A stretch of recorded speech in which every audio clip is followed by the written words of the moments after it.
छोट्याशा भुकेसाठी एकदम चमचमीत आणि सोपी अशी कोल्हापुरी भडंगची रेसिपी आज मी तुम्हाला बनवून दाखवणार आहे। नमस्कार, मी अरुणा चौधरी माझ्या चॅनलवरती तुमचं स्वागत करते। अजूनही चॅनलला सबस्क्राइब केलं नसेल तर प्लीज नक्की सबस्क्राइब करा, तसेच बेल आयकॉन वरती सुद्धा क्लिक करा आणि फेसबुक आणि इंस्टाग्राम वरती अरुणाच कुकिंगला फॉलो करायला विसरू नका। चला तर मग रेसिपीला सुरुवात करूया। तर भडंग बनवण्यासाठी इथे मी या लाया घेतलेल्या आहेत। तर जेवढं तुम्हाला भडंग बनवायचे आहे तेवढं तुम्ही लाया घेऊ शकता। इथे शेंगदाणे घेतलेले आहेत।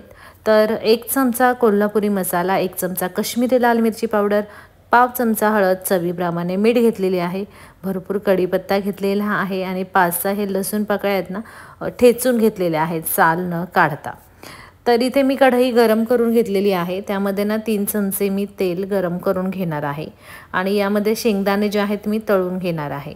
तर माझ्याकडे ना भाजून ठेवलेले असतात शेंगदाणे, तर ते शेंगदाणे मी इथे वापरलेले आहेत।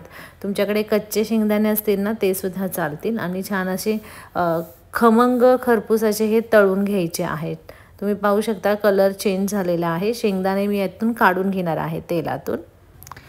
तर तेलाचं प्रमाण जे आहे ना तुम्ही कमी जास्त करू शकता।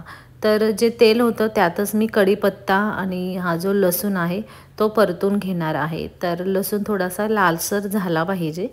तर चांगला परतून झालेला आहे। आता यामध्ये मसाले टाकणार आहे। गॅस मंद आचेवरती आहे, मसाले जळले नाही पाहिजे।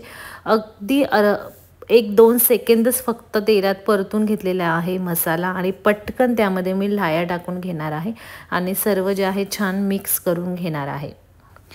तर भडंगसाठीच्या लाया वेगळ्या मिळतात, पण भडंग तुम्ही कोणत्याही लायांच्या करू शकता। तर माझ्याकडे ह्या लाया होत्या, तर ह्या ज्या लाया आहेत त्या मी इथे वापरलेल्या आहेत।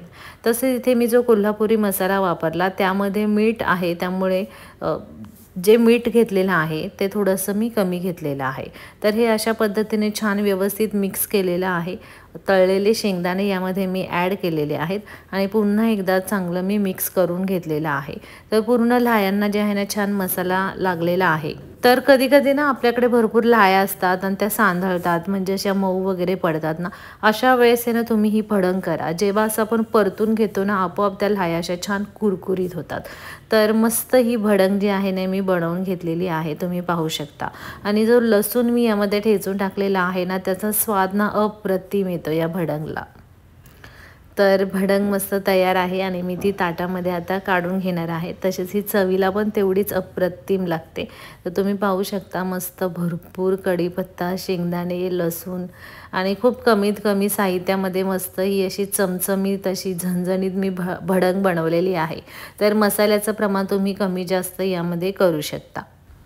तर ही मस्त चमचमीत आणि एकदम सोपी भडंग तुम्ही घरी नक्की ट्राय करा, लहान मुलांना आवडेल। तसेच खूप वेळा आपल्याला मध्ये भूक लागते तर पटकन आपण ही भडंग खाऊ शकतो आणि करून ठेवू शकतो डब्यामध्ये। तर रेसिपी कशी वाटली कमेंट करून नक्की सांगा। व्हिडिओ लाईक करा, शेअर करा आणि प्लीज चॅनलला सबस्क्राईब करा। धन्यवाद।